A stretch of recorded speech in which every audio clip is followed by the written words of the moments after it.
I'm completing the entirety of old school RuneScape from scratch. 200 mil all, Zuk helm, collection log, and a whole lot more. Last video I completed 2,000 monkey laps for all of the monkey backpacks. I did well over 1,000 corrupted gauntlet kills and made a ton of money. And whilst completing some combat achievements in the normal gauntlet, I somehow got the pet from that, which meant I had finally gotten every single drop from the place. I then pursued some smaller goals, getting the zombie axe and the champion scroll. I reclaimed my quest cape, I completed the entire tithe farm log, I sold off my huge loot tab, which meant I could green log the entire giant's foundry, and then I bought myself 99 smithing and herbalore.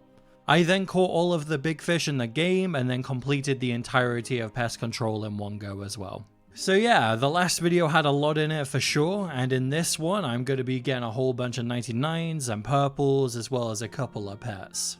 Now from this point onwards I'm only going to be focusing on two big goals: maxing my account and returning to the 2,000 Tombs of Amascut grind, because I now have the Bofa and just better gear overall. But before I do return to TOA, I want to finally max out all of my combat stats so that it's going to be easier to push up the invocation level. And if you've never been to the tombs, essentially the higher the invocation level, the more purples that you get.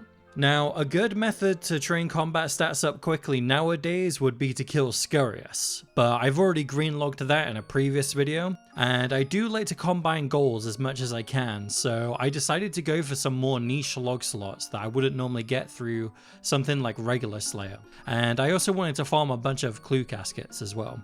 I started off with Ogress Shamans as they have a chance to drop a unique mask. I was only here for about 20 minutes before I got it, so if you're into log hunting, this is a really nice quick AFK one to do with a cannon. Next up, I wanted to get some champion scrolls that I wouldn't normally be getting passively through other goals. And what I mean by that is, if you take the Imp and Lesser Demon scrolls for example, those can be done through something like completing the collection log at Zamorak in God Wars. The pet there is a 1 in 5,000 chance, and the best way to get a kill count for this is by killing imps. So by the time you go on rate for the pet, you've also got the Imp Champion scroll. There's also a Lesser Demon minion inside the boss room, so once you kill Zami 5,000 times, you'll also more than likely have killed this Lesser Demon 5,000 times as well, which coincidentally is on rate for the champion scroll. Plus you've also got Lesser Demons in Slayer tasks, so you're more than likely to get it through that. So, the three scrolls that I decided to go for were the Joga, Hobgoblin, and Ghoul champion scrolls. You don't see these really in any Slayer task, there's no boss variant of them or anything either, so they make for good training spots. I started off by killing Jogas using a blowpipe. I was probably here for a day or so. It's quite chill as the cannon can aggro them and they do drop medium clues sometimes, which is quite nice. And after around 2,000 kills I got the scroll. But unfortunately I hadn't updated my recording setup, so I couldn't use the replay capture, but you can see it in the chat box. I then bought another 10,000 cannonballs and went over to Hesidius, where there is this long strip of land containing loads of hobgoblins. Annoyingly, this is in singles, but the kill count is still quite quick. They drop Ranor seeds, herbs, and some beginner clues. I was a little divided on whether or not to do the beginner clues, because if I wanted to stack them, they are kind of out in the middle of nowhere, but after killing them for a few hundred kills, I just decided that I'd stack them on the floor and then complete them after getting the scroll. Which, luckily, I'd updated the recording setup in time for this one, and this particular scroll was around 2,400 kill count, which is around half the drop rate. Next up was the ghouls, and my god, these ones were so miserable. I'm normally not one to complain about RuneScape grinds, but these guys are just so annoying. They're in singles as well, but you can kind of hide behind some gravestones, meaning that cannon will be able to hit multiple enemies at once for faster kills. But the worst thing about these guys is the fact that they have absolutely no drops. Just bones, so no clue scrolls, no seeds, no rare drop table, just the bones at a 1 in 5,000 chance at a champion scroll. I spent so much money on cannonballs, Zulrah scales, and darts here, and I'm also kind of cash poor at this point because most of my cash stack is tied into a Zarek crossbow, which I'm going to be using later on at TOA. Anyway, I may not have gotten much loot from the kills, but I got plenty of ranged XP along the way, and it's where I finally got 99 range, which is the first but certainly not the last 99 that I'm going to be getting in this video. At this point I could have swapped to melee instead, but it's much faster kills with a blowpipe because, as I said, you can hide behind the gravestones. So I ended up getting an extra 400k or so XP before just deciding to use a melee setup and AFKing whilst editing a different video. And at this point I was over 12,000 kill count dry of the champion scroll, almost 2 times the drop rate. I guess it's kind of deserved as I did get lucky on the other ones, but man, this is probably the worst one to go dry on. The final kill count was 12,097, and just take a look at this loot tracker. Nothing. Just thousands of bones and a champion scroll. But at least it's a somewhat quick kill count. Anyway, that was range done, and I needed to AFK for a little bit more, so I dropped off my account in the nightmare zone. I'd gained a ton of combat levels in a previous video where I greenlocked Scurious, so I only had a couple of levels left until 99 attack. The XP started to roll in, and before I knew it I'd achieved 99 attack, which is the second 99 of the video completed, with plenty more to come. So, just magic and defense left now. I bought a Seer's ring and imbued it with the points I'd just gotten at the nightmare zone. And this ring in the past has been kind of useless, but since Jagex did a magic revamp, it now has a small damage bonus.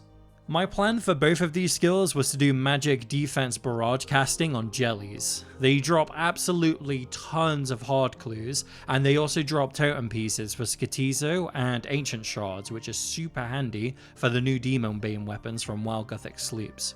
I'm also thinking a few of you are asking why I didn't decide to just do Slayer to train up the combat stats, and the main reason was that I just wanted to get to TOA quickly. But I am also planning to make a completely standalone video for Slayer in the future. I'm going to be going for 200 mil all anyway, so I'm not too bothered about fitting in Slayer before getting 99 in all combat stats. I ended up getting a fairly unexpected log slot here at Jellies, being the shield left half. I'll be honest, I thought I'd already got one of these before, but no, apparently not. And it's also worth noting that you can get a ton of rune armor drops from these, which helps offset some of the cost of barraging. Whilst juggling all of my hard clues, I had someone come up to me and just straight up ask me if I was okay, which is, I mean, it's understandable because on their screen all they can see is a guy walking backwards and forwards for about 5 minutes, and not the 70 hard clues that are on the floor on my screen.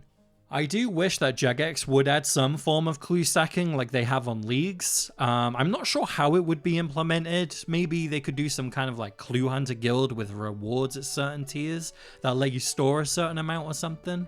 But yeah, as of the making of this video, the best way to deal with it at the moment is to just install the clue juggling plugin on RuneLite. I wanted to try and get 99 defense and magic at the exact same time, and whilst I did get a few defense levels casting barrages, it wasn't enough to even it out. So it was back to the nightmare zone where I was playing my free-to-play account on the side. I did see a comment from some people complaining that I'm uploading other things other than my completionist series, but what they don't understand is that when I upload literally any other video, I'm always playing my completionist account regardless and always making progress. But anyway, back to Jellies, and a couple of casts later I got 99 magic, and on the very next cast it was 99 defense. This meant that I finally completed the goal of getting max combat stats and 126 combat level overall. If you're wondering just how many clues I managed to farm from all of this, I'll show the bank tab at the end of the video like usual. But yeah, it was a lot. For now though, I sold off what remaining stuff I had in my loot tab, as well as the Darok set and some random junk. The dragon crossbow was also gone now because I have the Zarite crossbow, and as well as the BGS. If you remember previously, I was trying to decide on whether to run with a ZCB or a Void Waker for TOA, and at the time, the Void Waker was on the chopping block for nerfs, so I went with the crossbow. Jagex then changed their mind, and I've been stuck with it since, but I've never actually given it a try, so I'm going to be running with it for a while. So, it's time to return to the tombs of Amascut. I am a little rusty again here, so I started off with some normals to remind myself of the mechanics, and settled around 260 invocation for a while so that I could get comfy whilst aiming for some faster times and improving. I wasn't really expecting to see anything from these raids, but I got lucky and saw my first solo purple quite quickly doing this. Oh my god. Oh my god. The first solo purple? Huh?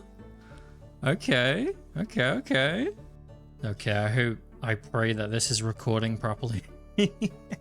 The first solo purple. Not expecting much, obviously. Let's have a look at the collection log real quick. So, Tombs of Amascut, Light Bearer up 2 masks. So, I mean, a Fang would be cool. It'd be a collection log slot.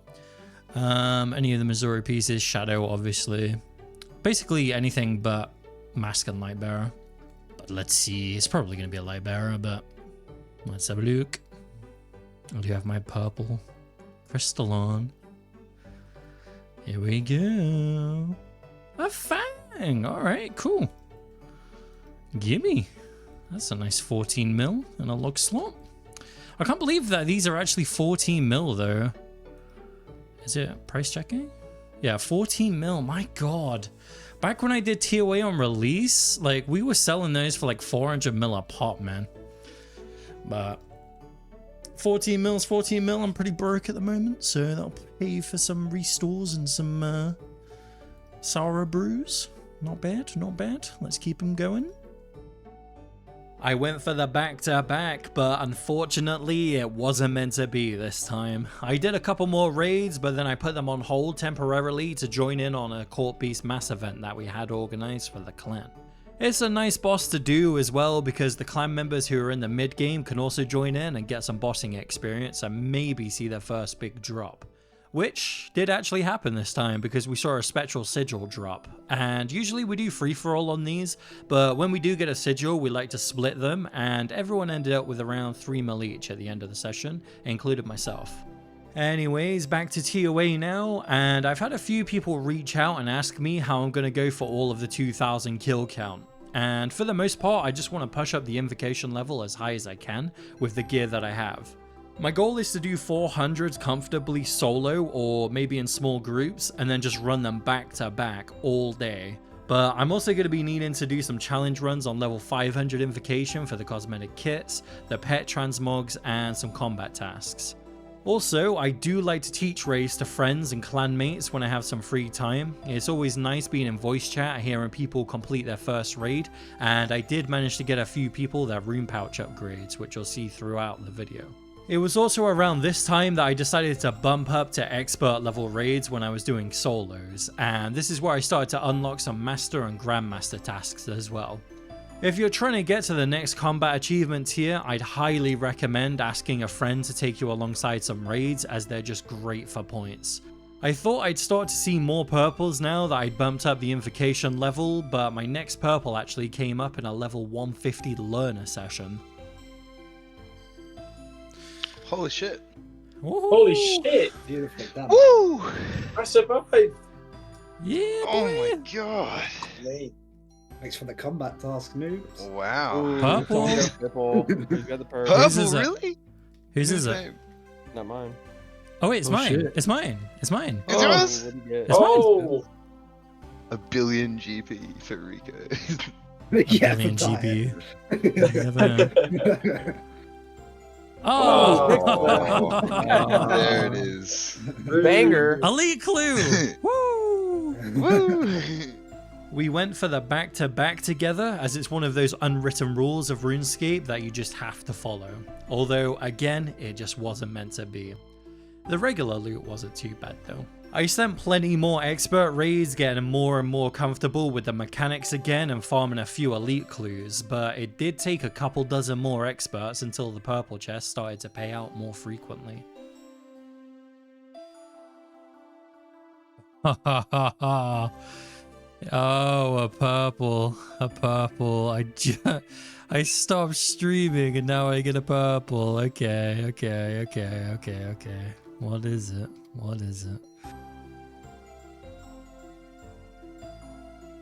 ward. Okay, alright. Collection log. It's money. It's money. In fact, how much is that ward? 3.9 mil. That's better than a light bearer, I guess. It's better than a light bearer. Alright, alright, well. Collection looks low. Oh, not quite a PB. I missed it by 6 seconds. Although I did 3 down. And I think for my PB, I did a 2 down for first warden. So PB for 3 down, I guess. Oh my god, we got a purple. We got a purple. Woohoo! Alright, another purple. What do we got? Let's have a look.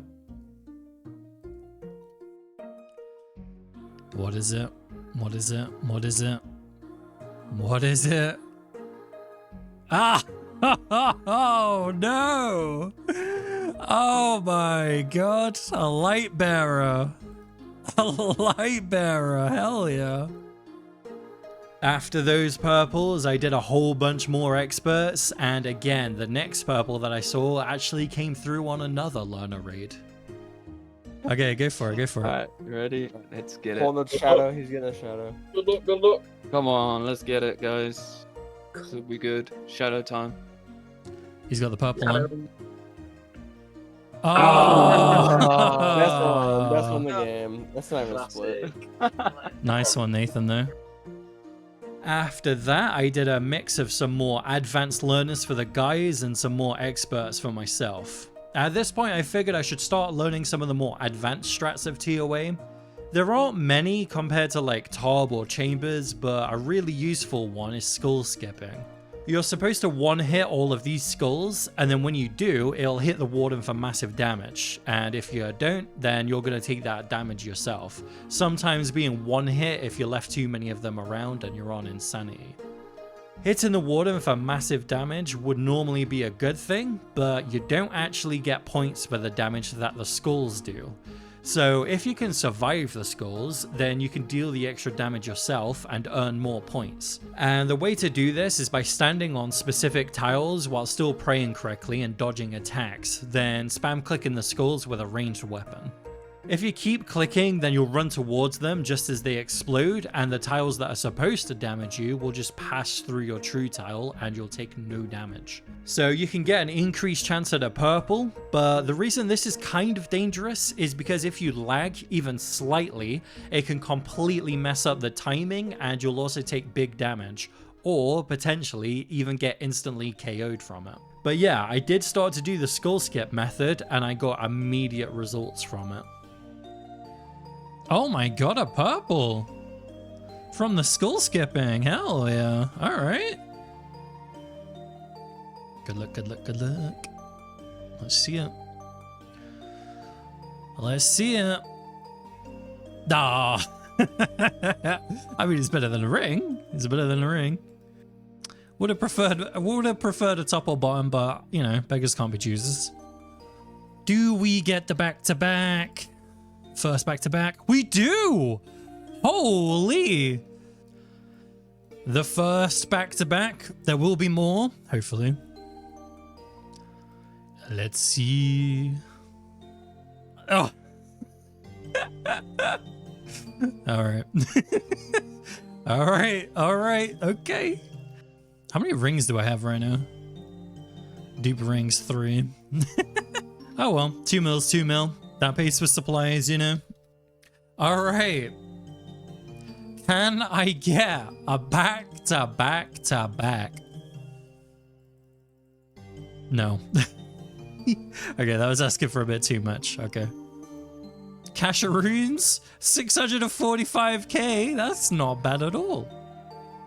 So yeah, all of those purples came through from around 180 raids. I'm hoping for more in the future when I bump up the invocation level even higher. But for now though, I'm going to be selling off that Zarate crossbow, and instead I'm going to be upgrading my torso and legs to Bandos, as well as getting myself a Voidwaker and a Sanguinesti staff.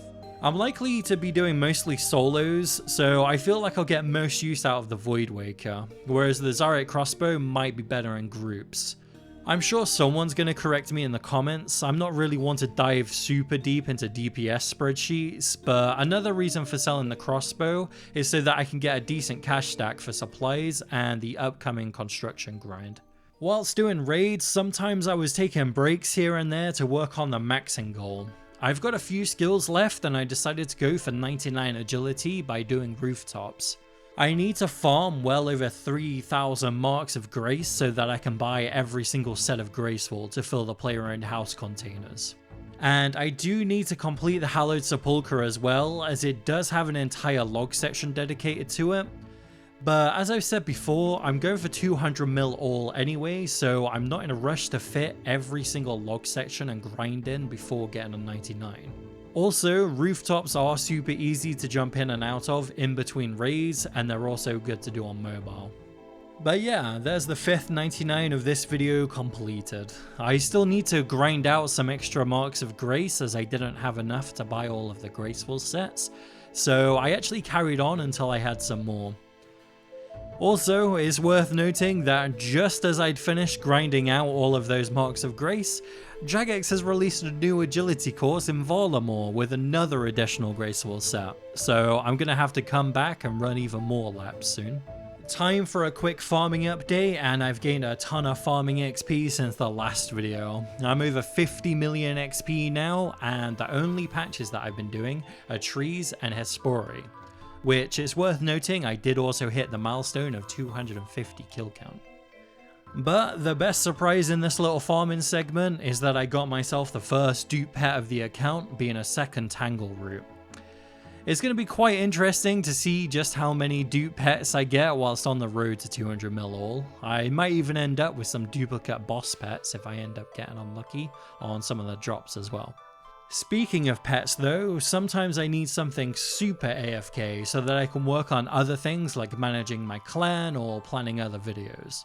I still had a giant Karambwanji stack from when I was going for 99 fishing, so I figured I'd use that up. I have the fish barrel so I can AFK for like 4 to 5 minutes at a time, and I get so many passive clues from doing this as well. And I figured maybe I could go for the pet here as a really long-term AFK goal, but shortly after hitting 15 million XP, I got the Heron pet. I still need to greenlog Temperos for fishing as well, and I need a few thousand spirit flakes so that I can turn the Heron pet into the Great Blue variant. Anyway, it's Dopamine tab time. There's some new additions here with the fishing pet I just caught, as well as all of those champion scrolls from the beginning of the video. The Skatito Totem and Ancient Shard stacks have gone up a decent amount, and so have the casket stacks, with all of them being in the triple digits now, except for the Master Casket stack. There's the Marks of Grace collection that I gained in the agility grind, because I will be buying every single set of Graceful in an upcoming video. And I've also been catching a few implings that clan members have been calling out for me. I could sell the Dragon Imps, but I'd rather just keep them in here and then open them for elite clues when I have a good amount of them. Plus, I caught my first Lucky Imp as well. Jagex has also released an update where you can trade frog tokens for XP lamps, but I think I'm just going to keep stacking them for now. And I'm also going to be seeing how many caches of runes, threads, jewels, and Missouri crafting kits I can stack from the TOA grind I'm on. And if you want to, you can leave a comment on the video with your prediction of just how many you think I'm going to have by the end of it. Now, I want to give my channel members a huge thank you for supporting me. Teeters and Kay at the Benefactor tier, as well as Hemrick the Epic at the Supporter tier, as well as all of my subscribers over on Twitch. Thank you all for being patient with me throughout this year. I'm going to be uploading a couple more completionist videos before League starts, and then after that I'm going to be fully locked in on YouTube by uploading way more often. So, on screen you should see the progress I've made in this video, as well as the next episode in the completionist series. If it's not ready yet, it's going to be my most recent 100-hour account build video, which I did in free to play.